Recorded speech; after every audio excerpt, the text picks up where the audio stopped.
আচ্ছা, তোমার কি দেশের আইন চেঞ্জ করতে মন চায়? আজকে এরকমই একজনের কথা বলবো যে কিনা খালি টাকার জোরে একটা দেশের পুরো আইন পরিবর্তন করে। তিনি ছিলেন কুখ্যাত Colombian drug lord Pablo Escobar. শোনা যায় তিনি নাকি প্রতিদিন 10 থেকে 15 টন ড্রাগ সাপ্লাই করতেন সারা বিশ্বে, এবং তার প্রফিট ছিল প্রায় 400 কোটি টাকা।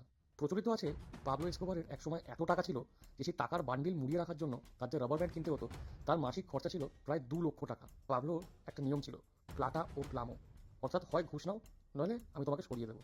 এই মতো অবস্থায় 1991 সাল নাগাদ আমেরিকা এবং কলম্বিয়ার মধ্যে একটা ট্রিটি হয়, যে ট্রিটির শর্ত অনুযায়ী পাবলো এসকোবারকে কলম্বিয়া থেকে ধরিয়ে দিতে হবে এবং তাকে নিয়ে গিয়ে রাখা হবে আমেরিকার একটা জেলে। সেই সময় পাবলো বুদ্ধি খাটিয়ে পাবলিকলি সারেন্ডার করেন এবং কলম্বিয়ার সরকারকে খোলা অফার দেয় যে তার কথা শুনে নিলে কলম্বিয়ার যে $10 বিলিয়ন ঋণ রয়েছে তা তিনি একাই দিয়ে দেবেন। এবং সত্যিই তাই হয়। এর বিনিময়ে পাবলো দুটো শর্ত দেয়। প্রথম, এই ট্রিটি বাতিল করতে হবে, এবং দ্বিতীয়ত তিনি নিজেই কলম্বিয়াতে একটা জেল তৈরি করে সেখানে থাকবেন। পরবর্তীতে পাবলো সেই জেল তৈরি করে, যার নাম ছিল দ্য ক্যাথিড্রাল।